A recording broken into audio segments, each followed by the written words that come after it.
दोस्तों जब एनिमल आई ना तो एनिमल ने डंकी और सालार के चर्चाओं को, उस पर जो एक ऑडियंस का पागलपन था उन दोनों मूवीज को लेकर, या उन दोनों मूवीज से ज्यादा उन दोनों की टक्कर को लेकर, वो काफी कम हुई थी। जी हाँ, एनिमल पर उतनी चर्चा पहले नहीं थी जितना कि अब आने के बाद ये मूवी बूम कर चुकी है। तो ऐसे में कहीं ना कहीं अब फिर से हमें वो रिस्पांस देखने को मिल रहा है ऑडियंस का, जो कि सालार और डंकी एक बार फिर से याद आ गई है लोगों को। हालांकि अब तो दिन भी नजदीक आ रहे हैं, 21-22 तारीख को ये मूवीज रिलीज हो रही हैं, तो इसलिए अब इस पर बनता भी था। तो ऐसे में आज मैं आप लोगों के सामने दोस्तों हाजिर हूँ लेकर एनिमल का ही नाम आ रहा है, डंकी और सालार के वर्ल्ड वाइड जो एडवांस बुकिंग है वो कितना कलेक्शन वहां से होता हुआ हमें दिख रहा है।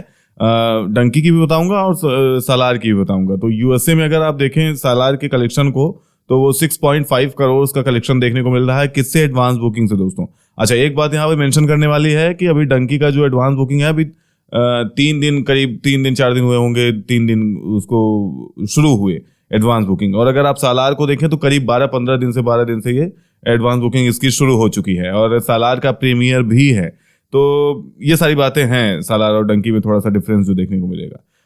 तो यूएसए में दोस्तों सालार का जो कलेक्शन है एडवांस बुकिंग से वो 6.5 करोड़ के लगभग का है, और अगर डंकी से देखें तो डंकी का 1.6 करोड़ का कलेक्शन एडवांस बुकिंग से देखने को मिला है। अगर आप यूके में जाके देखें तो यूके में जो कलेक्शन है एडवांस बुकिंग से सालार का वो है 1.5 करोड़ और डंकी का है 74 लाख के आसपास का कलेक्शन। और अगर आप ऑस्ट्रेलिया न्यूजीलैंड देखें तो ऑस्ट्रेलिया की खबर मैं बता रहा हूं आपको सालार की, तो यहां पर दोस्तों 1,08,30,000 के आसपास का रेवेन्यू देखने को मिलता है, कलेक्शन देखने को मिलता है, जो कि एडवांस बुकिंग से सालार का है।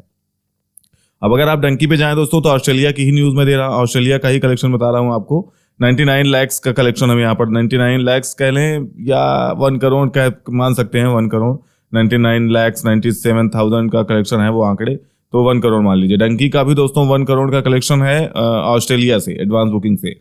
अगर आप गल्फ में जाएं तो गल्फ में सालार का जो कलेक्शन है वो देखने को मिलता है 66 लाख, और अगर आप डंकी का देखें तो 74 लाख देखने को मिलता है गल्फ में। अच्छा, गल्फ में क्यों ना देखने को मिले, शाहरुख खान का आप जान ही रहे हैं, अब तो सोशल मीडिया पे बिल्कुल साफ साफ दिखता भी है कि किस देश में कौन सा हीरो कितना ज्यादा माना जा रहा है। पहले मान लो चीजें नहीं दिखती थी, अब तो आप देखेंगे कि बर्थडे हो चाहे उनकी कोई मूवी रिलीज हो रही हो तो अक्सर उस पे बिल्डिंग पे अक्सर उनकी पोस्टर्स वगैरह लगते रहते हैं, तो वो आपका वहां पर चार्म पता ही है।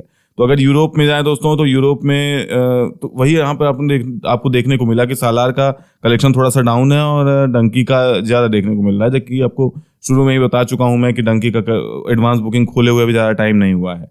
तो अगर आप यूरोप में देखें दोस्तों तो सालार का जो कलेक्शन है वो 37 लाख है, और अगर डंकी का देखें तो 54 लाख का कलेक्शन यहाँ पर देखने को मिलता है एडवांस बुकिंग से यूरोप में।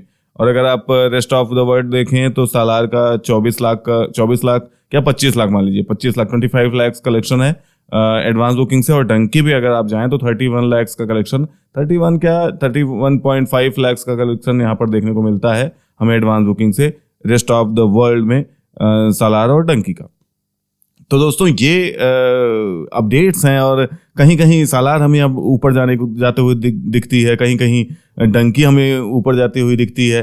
तो हर जगह का अलग अलग सीन है, और फिर कई सारे फैक्टर्स इसमें मायने रखते हैं कि सालार अलग मूवी है, डंकी अलग मूवी है, जनरा अलग है बिल्कुल, और फिर उसके बाद कौन सी लोकेशन है, उस लोकेशन के हिसाब से डंकी कुछ कहीं ज़्यादा जा रही है, सालार कहीं अपने लोकेशन के अकॉर्डिंग ज़्यादा जा रही है। तो ये सारी चीज़ें हैं। फिलहाल इस पर आप क्या कहना चाहेंगे, अपनी राय कमेंट पर जरूर लिखें। मिलता हूँ आपसे एक नए वीडियो में नई अपडेट के साथ, तब तक के लिए बाय बाय, टेक केयर।